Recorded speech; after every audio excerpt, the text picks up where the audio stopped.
Montana is a big place where you can drive for hours through landscape and sky. Billings is the largest city in Montana, but that's not saying a lot because Billings is still like a town. In Montana, you can always tell the people who are from Montana and the people who are not, because you walk down the street and you say hello, you know, and the ones from Montana invariably say hello. Hi. You can still find a parking place downtown, and the shop owners know their customers. Hello there, Debbie and Stella. It's a beautiful place to grow up, and it's a beautiful place to raise your children.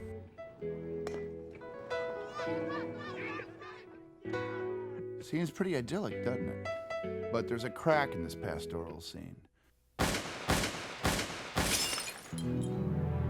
Anytime, any minute, something could happen. In the past few years, Billings has been struck by a series of hate crimes that jolted this community into action. They have vowed to drive the minorities out of the Northwest. First, it was hate flyers distributed around town. I found tucked in my Sunday paper at my door a Ku Klux Klan newspaper. And the vandalism started. Really hurt inside, and I never had to explain that type of thing to my children. Finally, it turned violent. And the next step was going to be death. But the fear I truly did have was that fear of indifference that the community might have felt. And that was the biggest risk that I was taking. What if they weren't going to respond? Where was I to go next? But the people of Billings did respond. And that's what this story is all about.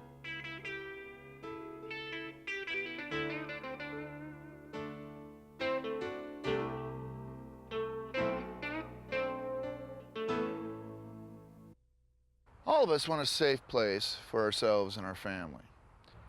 We figure we can keep the violence out there, away from us, everything's gonna be all right. This town decided there's a danger in what divides us. And the only way to really be safe is to take a stand. Welcome to Billings, Montana.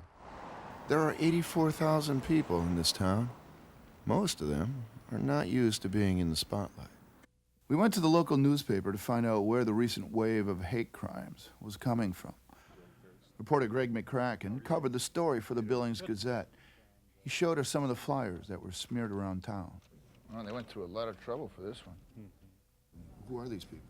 I think it's a group with a high potential for danger, and I think that's why there was such reaction. We've seen communities in this region, you know, the Aryan nations have targeted this 5-state region as their homeland. They have said to me, we, by whatever means, will purify the Northwest and create an Aryan homeland. And we don't care what tactic we use. If we have to kill a few, it makes no difference. We are going to make the Northwest free of Afro-Americans, of Hispanics. Police Chief Wayne Inman investigated some of the white supremacists in Montana. To me, that represents a major threat. That's revolution. That's terrorism. Although it's unclear which organized hate groups have been involved in the racial harassment in Billings, a few white supremacists are publicly known around town. James Pace, a self-proclaimed skinhead, threatened the lives of police and community leaders. John Abar admits he wrote some of the flyers. He works with a local Ku Klux Klan youth support group called Montana Quest. Rudy Butch Stanko spent over 5 years in prison for selling tainted meat to a school lunch program. Stanko ran for Justice of the Peace in Billings and gained over 1,600 votes. Many of the ordinary citizens here are determined not to let hate groups gain a foothold in their town. And this is where your parents live? Randy Seamers lives with his family just outside Billings. When the hate crimes first started, he went to a meeting with religious and community leaders. There were people there that witnessed their experiences. A Native American woman whose children were harassed on the way home from school by skinheads sitting in a car. A black man who had been receiving death threats homosexual individuals that are constantly assailed. As I listened and sat there during those meetings, I said to myself, well, I've felt that way. As a trade unionist, that has happened to me. And it's wrong for it to happen to me, and it's wrong for it to happen to my neighbors. Randy Seamers is an organizer with the Laborers Union. He took his concerns to the Central Labor Council. Early on, they passed a strongly worded resolution against hate crimes. By the language here, for so long, African Americans, Native Americans, Asian Americans, Jews, Hispanics, gays, lesbians, women, and those with disabilities have been targeted by organized hate groups. Randy also got members of the Laborers Union to work with local police on security at anti-hate rallies in Billings. Organized labor across the country, in my mind, does these type of things. They come out early, they come out strong, they come out right. It was the right thing to do, but I feel we're also expected to do things like this. So. Law enforcement officials also responded early to the hate crimes. I think that you react very quickly to it. You react strongly. You show that those particular groups that you're not going to tolerate it in your community. If a police chief doesn't take a visible and active role, then there's an assumption that everything is all right. And these hate groups have learned through experience that if a community doesn't respond, then the community accepts. Silence is acceptance to them. The official police response was so strong from the very beginning. Sarah Anthony is chairperson of the Billings Human Rights Coalition. I talked to Sarah on the rim above town. Her outspoken activity against hate groups also made her a target. Once I could sort of realize that fear is exactly what they had in mind for me, you know, if they want me to be silent, then that's not going to happen. Could I leave a message for her? The Human Rights Coalition gathered over 6,000 signatures and over 100 resolutions from local groups against the hate activity in Billings. But the harassment continued. In September, graves in the Jewish cemetery were desecrated and overturned. That sent a very clear message to every Jewish person in Billings that you all are our targets. Uri Barnea is director of the symphony.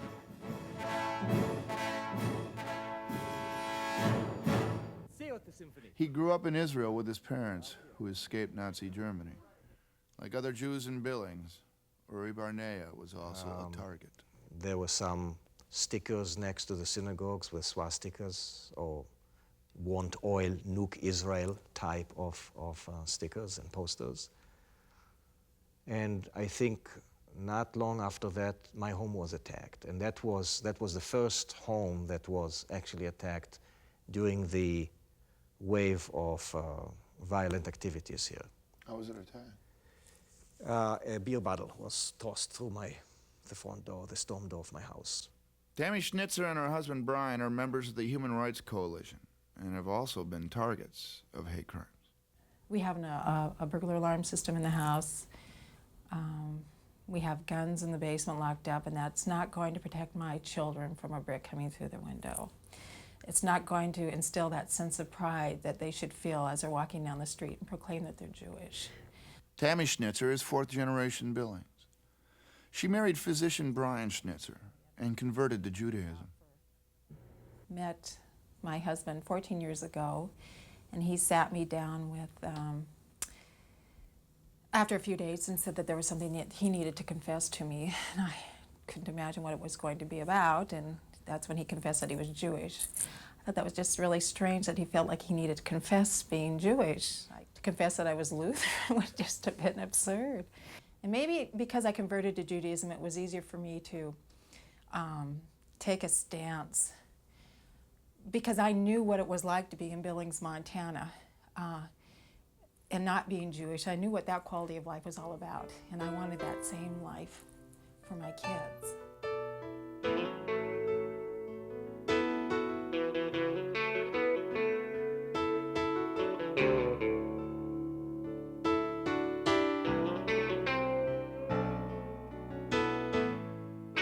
But for many minorities in Billings, the quality of life is diminished by everyday prejudice. I think personally, day after day, hour after hour, I feel that. Janice Huditz owns a craft store downtown. Like other Native Americans we met, she is very familiar with intolerance. There's all this subtle racism that is just constant, day in, day out. But there was nothing subtle about what happened to one Native American family on an October night. Just before midnight, while Dawn Fasthorse was at home with her boyfriend and 4 children, swastikas and hate messages were painted on the outside of her house. Someone writing that on my house, having my children see it, having me feel like that, that'll always be there. Sarah Anthony went to see Dawn Fasthorse to find out how the community could support her. She then called Bob Maxwell from the Painters Union and asked for help. Told me about the house and whatnot that was vandalized, and I told her we'd be more than happy to get over there and take care of it for him. And it was kind of interesting because we wanted to get it off there as quick as possible, and I made a couple calls, and most of the guys, they were all putting in 8-hour shifts, and I was really surprised when 30 of them showed up the next night. So many of the times there's a cause and I end up standing on the sidelines too much. I would feel something, but I never really did a lot to do anything about anything. And I was really glad to help paint the house, and more so to help convey a message to these guys that the community will not stand for that. I thought it was just going to be one of them get-togethers, paint the house out, and then go back to the hall and have a couple of beers. After we seen the whole area and that part of town show up and start watching us paint the house, that's when it struck me that, hey, we are making a difference here. Along with the painters, nearly 100 community members showed up at Dawn's house. It made me feel really good. You know, I didn't think there would be that many people there. And for me personally, one that bothered me the most was going over to that house and seeing the small children there. They were old enough to read, but not old enough to understand. And no matter what we did, we covered the house up. We made it look brand new, but what do you do with those children's memories? They're scarred. Once you're attacked based on your race or your sexual preference, you're scarred for life. And there's many people that I affected that way. There's many people that will never forget my face. From the time he was a 14-year-old until he was 21, Clinton Sipes was an ardent and violent racist. All the things that these people are doing here are all the things that I did when I first started. I first started with pamphlets and stuff like that, and then escalated into malicious mischief, you know, vandalism and stuff like that, and then it got worse. Then it got escalated into great bodily injury. Clinton Sipes moved to Billings, Montana from Northern California. He says he is no longer a white supremacist. After years in prison and a lot of soul-searching, he is now trying to make up for everything he did. Meaningful, symbolical picture. It's a major turning point in my life. That was a cross I was going to burn on a black family salon. When he saw the hate crimes begin in his new town, he decided to help the local police and alert the community to the danger of hate crimes. It was very violent, and it only takes a small handful of people, like the person that I was when I was involved, to do a lot of damage. Sipes formed a group called Children Escaping Racist Environments. Sipes says he wants to help other young people escape the world of racial hatred. I think if somebody would have just come and told me, you know, and tried to teach me some things about, you know, people, that I would have, you know, maybe felt differently. I wouldn't have been so angry, but no one ever did. The things that I was involved with, I should be in prison for the rest of my life. All that I can do is just tell people of my experience. And hopefully people will listen. Lose all thy gift, disdain. Dear die. Reverend Bob Freeman is minister of Wayman Chapel, the African Methodist Episcopal Church. This small congregation was the target of harassment and intimidation. I just feel that any time, any minute, something could happen. Racist graffiti was painted on a wall near the church, and not long after that, a group of skinheads came into the church and stood at the back with their arms folded. And then they would go over here, stand about here with this kind of a look, just a challenging, daring look. And they stand there a few minutes, then they would go back over there and sit down again. But again, people in the town responded. Sarah Anthony and other church activists started attending services at Wayman Chapel. Denominations didn't count, ethnic background didn't count, color of skin didn't count. It was just that we were one, people all together as one. And they did rally around, let them know, hey, if you bite one, you bite us all. And that was a very good feeling we had. In 1988, white supremacists connected to the Aryan nations beat an Ethiopian student, Mulugeta Sarah, to death. Clubbed to death because he was black. Wayne Inman was a Portland police officer at the time. Over time, the acts of these hate groups, in particular the skinheads and the Aryan Nation, resulted in the death of a black man for no other reason except that man was black. That was the wake-up call for the city of Portland. Now, based on that experience, I knew that a community can respond and doesn't have to wait until there's a serious incident like a death before everybody says, not in our town.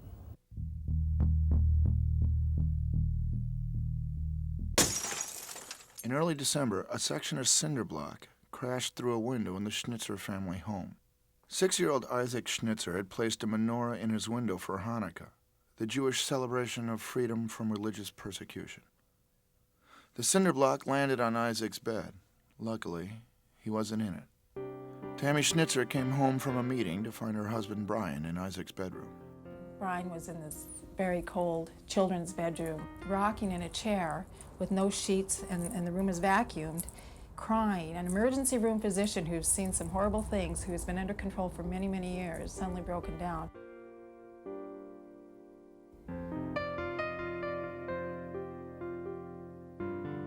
That night, the Schnitzers stayed awake, talking about how best to protect their family. I grew up in a world where it probably was not unusual for a black family to go to bed with their children sleeping under their bed because something might come through their window. It became very frightening to realize that we did not have the ability to protect our home and our children, that perhaps the community could help protect our children. I remember discussing it with the publisher of the Gazette the next morning after this had happened and saying that please make this front page news because I want people to understand what it's like to be Jewish.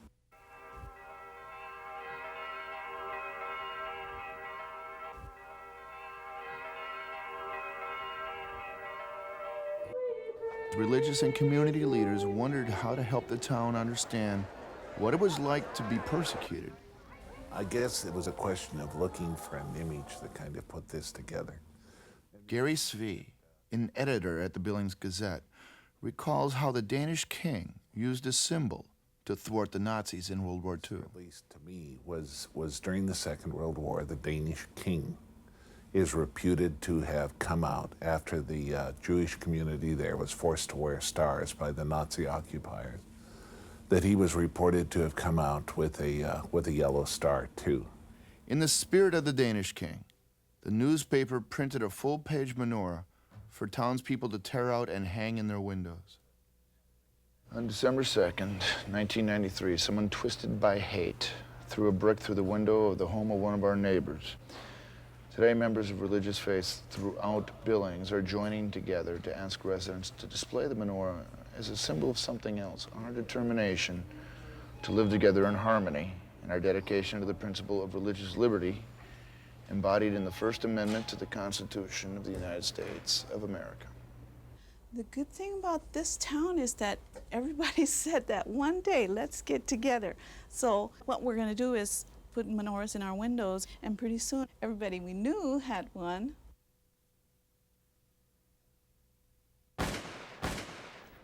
few days after the menorahs started appearing around town, 6 homes with the symbol in their windows and a Methodist church were all vandalized. The police and the community leaders urged all the citizens in town to redouble their efforts to get menorahs in windows. They called me and said, is it dangerous? I said, there is some risk, but if we don't take some risk, we're never going to make the major gain. If we put out thousands of menorahs, if we double and redouble our efforts, there are just too many out there. They can't possibly get everybody's window. The local Quickway stores and dry cleaners distributed printed menorahs. Employees of this athletic store put up their own message of support. And churches throughout Billings urged their congregations to take a stand. Reverend Keith Turney is minister at the First Congregational Church. And it was very important that we act on it, talk about it, do something about it, not just say, oh, well, that's a different group of people. I think the question about what we would have done had we been in Germany, in Nazi Germany during the Second World War when these things were coming on, that should haunt all of us.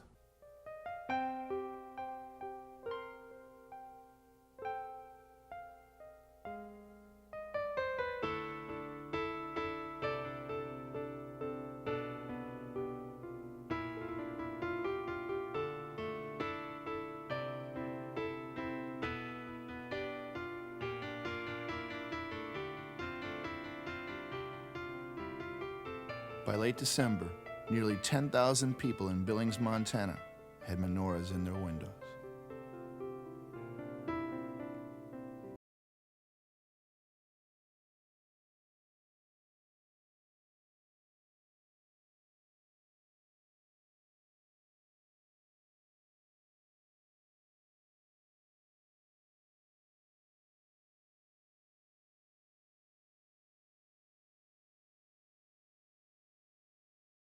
So she could come and help hang this in Isaac's bedroom. That still brings a lot of tears to my eyes to have this little girl who had the sense enough and the understanding enough to know how important this was for Isaac, and most importantly to have the guidance of her mother behind her.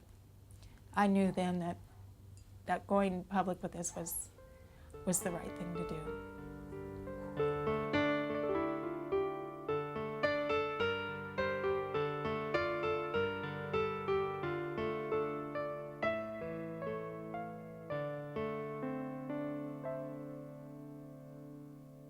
It's not the public display that is going to resolve the problem. It's the day-to-day understanding of the people that this is not the way to act against each other. There's an Iroquois word that means the benevolent desires of the soul. And it's a word that says that if you don't let those benevolent desires out, you get sick. You have to act on them. There is great goodness in the world, but we need permission and ways to reach out. So I would like to have thought that if this had happened to my Native American community, that they would have put a Native American symbol in their window. If it happened to the gay and lesbian community, that they would have put a pink triangle in their window. I would have liked to have hope or think that they would have done that. If it's not an empty symbol, if it's not an empty gesture, then there is hope. I mean, after all, these are our neighbors. If somebody threw a brick through your neighbor's house in Montana, you run out there and try to stop them.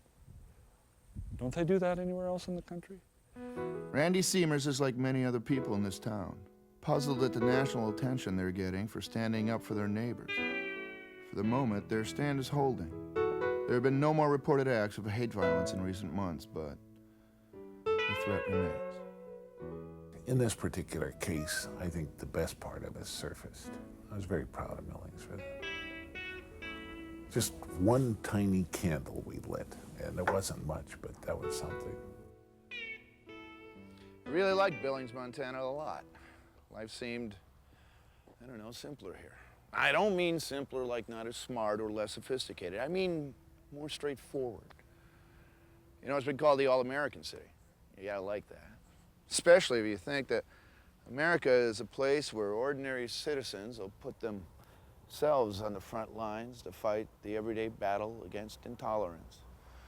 And I'm not sure it's a war that will ever be won without Without the Bob Maxwells and the Sarah Anthonys and the Reverend Freemans, it surely will be lost. Today, not in our town. Tomorrow, not in our country. It's a nice thought.